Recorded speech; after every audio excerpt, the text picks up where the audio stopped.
আসসালামু আলাইকুম। সারা পৃথিবীতে এখন যতগুলো দেশ আছে তার মধ্যে আমার মনে হয় যে সবচেয়ে কম বিশ্বাস করে যেই দেশগুলোকে, তার মধ্যে আমেরিকা খুব শীর্ষে থাকবে। তার মানে এই দেশের বিশেষ করে প্রেসিডেন্টের কথা, 24 ঘন্টায় তো সূর্য একবার আমরা দেখি ডুবে অস্ত যায়, মানে উঠে, কিন্তু এনার কথা দেখা যাচ্ছে 24 ঘন্টায় কয়েকবার কয়েক রকম হয়ে যায়। এবং এই কারণে যেটা হয়েছে, সারা পৃথিবীতে যে নেতৃত্ব দিতে চায় তার বিশ্বস্ততা থাকতে হয়, তার মানে তার কথাতে মানুষের ট্রাস্ট থাকতে হয়।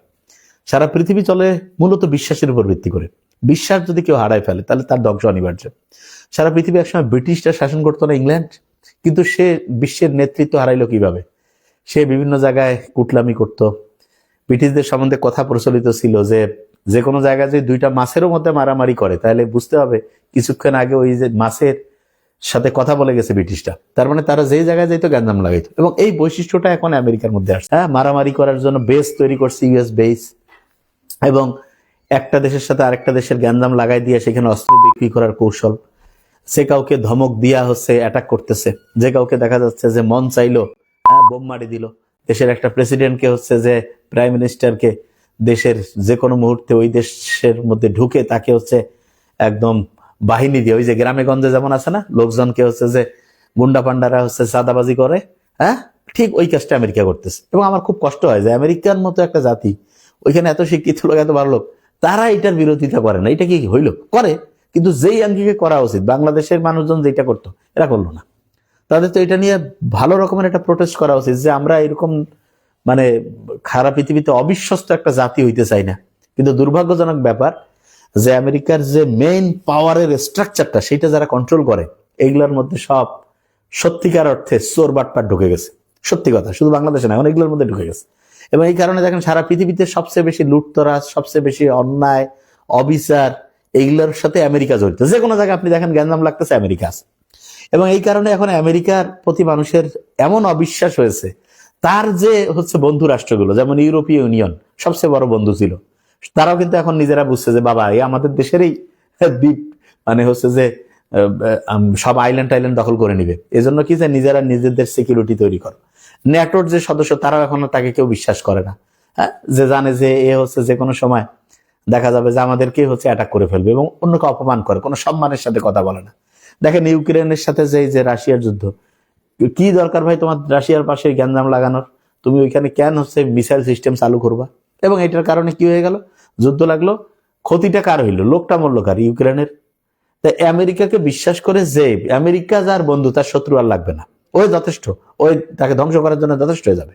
তা আমার মনে হয় যে সামনের কয়েক বছরের মধ্যে আমরা দেখবো যে আমেরিকার কথায় যে পৃথিবী চলার যে সিস্টেম, এটা থাকবে না। কেন? কারণ এক নম্বরে সে বিশ্বস্ততা হারাইছে, সারা দুনিয়ার সবচেয়ে অবিশ্বস্ত হয়েছে। দুই নম্বরে তার ডলারের যে প্রভুত্ব, সারা দুনিয়া যে ডোমিনেন্স, সেইটার বদলে ইউয়ান থেকে শুরু করে ইউরোপীয় ইউনিয়ন, অন্য সবকিছু চলে আসবে।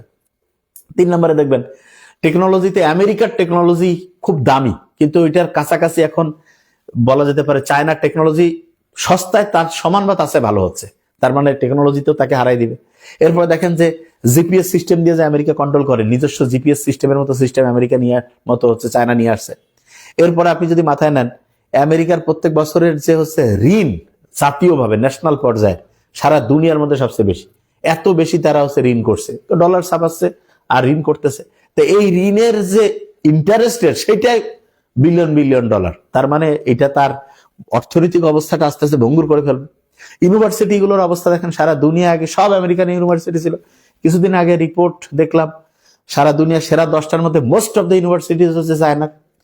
এবং ইন্টারেস্টিং জিনিস লক্ষ্য করেন যে আমেরিকা যে জিনিসটা 1000 টাকায় বানাচ্ছে, সেই জিনিসে চায়না 50-100 টাকায় বানাই দিচ্ছে, এবং কোয়ালিটি ওর সমান বা তার চেয়ে ভালো হচ্ছে। তার মানে বুঝতেই পারছে যে আমেরিকা তার যে ডোমিনেন্স ছিল, তার কথাতে দুনিয়া চলবে, এইটা কিন্তু সামনে বন্ধ হওয়ার জায়গায় আসছে। এবং আরেকটা জিনিস, আমেরিকার ভিতরে যে রিপাবলিকান এবং ডেমোক্র্যাট, এদের মধ্যে কিন্তু বড় রকমের কনফ্লিক্ট তৈরি হয়েছে। এমন হইতে পারে ওই দেশেই হচ্ছে গ্যাঞ্জাম লাগিয়ে গেল। তার মানে ভিতরে ভিতরে ওই দেশের যে হচ্ছে যে দুই পার্টির মধ্যে অনেকটা আওয়ামী লীগ বিএনপির মতো অবস্থা তৈরি হয়ে গেছে।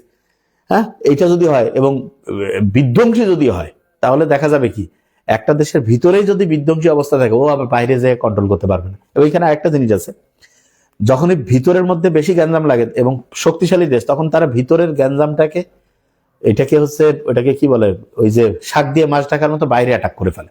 তো এই জিনিসগুলো রয়েছে। স্যার আপনার ক্যামেরার গ্লাসটা মনে হয় গোলা, হ্যাঁ এটা আমিও আজকে চিন্তা করতে চাই, এটা ঠিক করতে হবে, দেখি ইনশাআল্লাহ।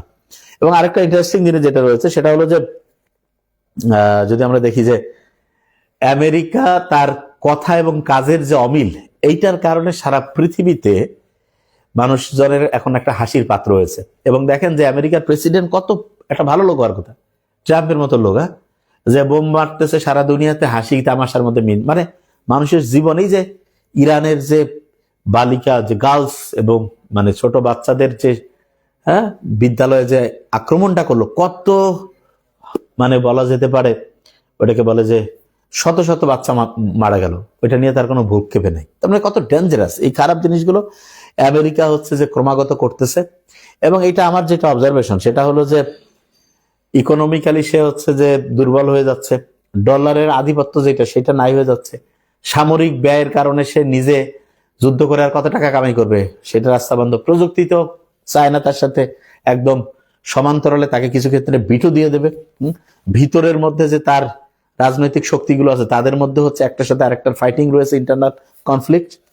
তো সবকিছু মিলে যদি আমরা চিন্তা করি তাহলে আমেরিকার দাদাগিরি আর কয়েক বছর শেষ।